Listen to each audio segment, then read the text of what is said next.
What it is, y'all, it's your old boy Pilkin. I'm coming back with more danchro. Now, you guys always ask me how I feel about the new units, and yesterday we did the trial here on Hedin, and honestly, I kind of liked him after the trial, and thankfully, we went and done on his banner. So for me, that was a huge bonus, and honestly, I don't know how deep I was willing to go, because you guys know, in just a matter of days, like maybe even like 48 hours at this point of recording this, at the point of recording this, we are going to be getting Anniversary and a Half. Like, it's coming. It's going to be here soon. We're getting all new banners. They've already leaked most of those banners over on Twitter. I will be covering those here shortly. We'll be talking about all that. But you guys always want me to give you my honest opinion on Hedin, and this is honestly going to be a hard sell for me, just because we have new banners coming in. He is time limited, and he being a Festa unit. Because remember, the biggest downside to Festas, let's just go ahead and pull him up, because I did grab him over here and I did upgrade him. Notice that he is level 80, not level 90.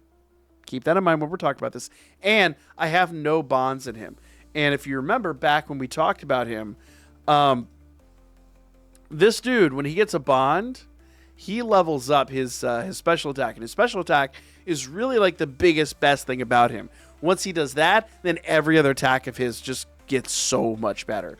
So you kind of do need a bond of him, which to me already is kind of sort of a turnoff, if I'm completely honest. Then, of course, at max limit break, he goes wild. But that's its own separate thing. So, if you're asking me, should you spend your free-to-play currency on it?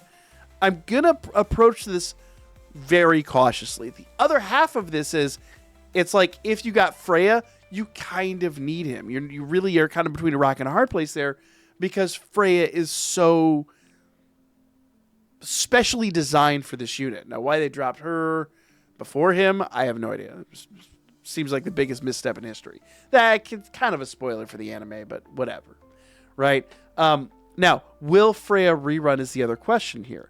And if we go back to the banners for a moment, he's going to be here till the 23rd, and Ryu's actually back. You guys know I love Ryu. I adore this unit so much. And she's here till the 23rd as well, which leads me to believe, remember, that on the 28th, the anime returns for second to last episode in Season 2. So I kind of feel like probably when she runs out, or maybe even on the day that the anime returns, we will probably wind up getting Freya. I think Freya will drop at that point. So you will have another opportunity to acquire Freya, which really honestly brings Hedin to life. Like, you know, she's really designed kind of for him. Now, the other half of this, and if we kind of go back over to his banner here for a moment, bear in mind, he's also a support unit. He's not he's an adventurer, but he's not an attacker. He's not a defensive unit. He's more of a support unit. So that's another thing that's kind of like, he's really designed to go into a party, not like a lot of other adventurer units where they can kind of be the party, right? So it leads me down this really interesting path. And it brought me to an interesting question here. And that is, can he solo the final level of Uncharted Battlefield at level 80? Right? Because, like, the honest answer is if he could do that, he could do pretty much darn well anything. So, I built a team here. We'll go ahead and just do a quick stamina recovery. Yeah, go. Boom, boom, boom. So, I don't have Freya, but this Hestia assist is a really good assist for him, okay? If I go into her skill details here, she's really kind of designed for Artemis, but 19.5% recovery of HP, which, you know, he's going to need some HP. 30% electric damage increase for 20 seconds. He's an electric unit. That'll help out. 26% magic boost, which is fantastic. When your HP is 50% or more, 30% electric damage increase, which honestly with her HP recovery, that should be pretty easy. And 13% stamina increase, which is also going to help him kind of like stay in the game a little bit. So all around a good assist for him, even though if you don't have Freya, fantastic. Like, this should be an awesome combo. And then, of course, I gave him some magic boosts. And because his special attack is kind of like his biggest, best thing, we gave him the Seer Scene card so that he could kind of, produce that special attack and then, go back into the fight. So,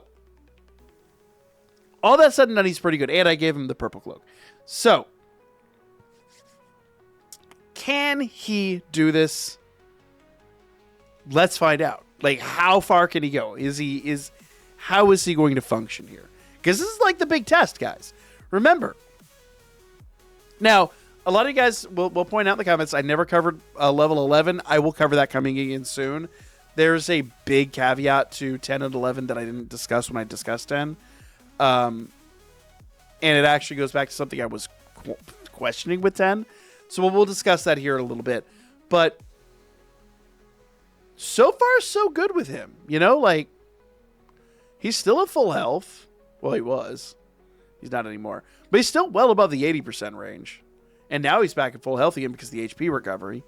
So, like, he's doing well. So far, he's not acting like a support unit. He's kind of handling business, And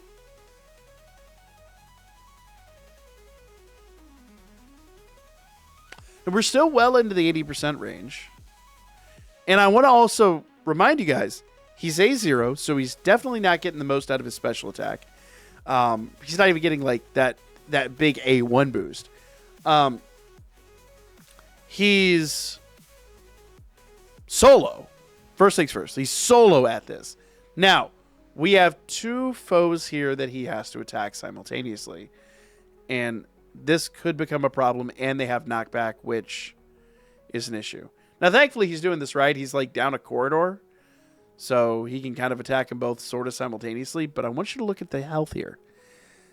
He's about to take out the blackback, and the silverback is going to falter not long after. I'm here to tell you this dude's a hoss. I didn't want to like this guy. He's a support. He's not an attacker. He's requires Freya more or less, although I would argue this Hestia is a good fit. Y'all, at level 80, not level 90, level 80, he soloed this final level.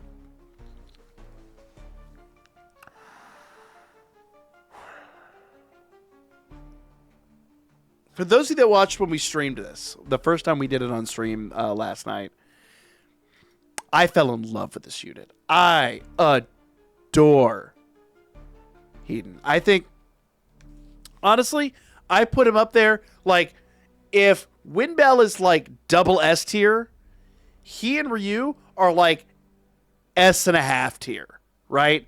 Like, they're dead center between S tier and double S tier. It's really hard to, like, split the difference. I think Windbell is just slightly better, but this guy is an absolute hoss. The only honest drawback to this guy is that the electric team kind of sucks. Let's be real. The electric team needs help. But they just got a lot of help. Now, for those of you free-to-play players out there, let me remind you, we have new banners incoming, and I've only got 10k selas. I am hurting right now. I am going to walk into Anniversary and a Half, essentially like completely unprepared. But this dude is insane. Here's what I'm going to recommend, guys. If you have Freya, at least give him an attempt. But if you don't have enough stuff for the Anniversary and a Half, you may want to just chill, hang back, see what happens with those banners, and then go in after him. I wouldn't neglect him, but you also have the better part of 2 weeks to make your decision on him. So, unlike the other banners, he's running for 2 weeks instead of 1. So, I think he's fantastic, though. I don't think you should sleep on him, but I do want to see what's coming with the Anniversary and a Half. And if the Anniversary and a Half units are just trash or don't really, provide enough or, you know, they're not on the Festa level, I'm probably going to recommend him over a lot of those units. But with 2 days left, it's really hard for me to make a solid recommendation and say, yeah, blow 10,000 free to play selas on his banner. You know, like we got to be realistic here. It's just, once again, we're back to where we were in December, where it's just too many banners back to back to back to back to back. I haven't tried him in Battle Arena, but, you know, like I said, so far, very, very happy with how he plays out. So I'll need to go mess with him in Battle Arena. I'll need to go mess with him in Magic Stone Scramble. Yes, Magic Stone Scramble is back. We'll cover that shortly. Great unit, though. I didn't want to like him, and I absolutely adore him. So, but like I said, cautiously optimistic. Let's see what happens. I think Tuesday, maybe, is when the banners drop, and we'll cover it at that point in time. But for now, if you have any feedback, let me know. I really like him, but I'm really hard pressed to tell you guys, yeah, go all in when we have new banners coming that are probably going to be groundbreaking banners. You know, gosh, it's such a rock and a hard place situation. But nevertheless, if you want to know, he is fantastic, even at A0. And so at A1, I can only imagine how awesome he is. So anyway, guys, it's my opinion. Critique me in the comments. Like, comment, share, and I'll see you guys again real soon.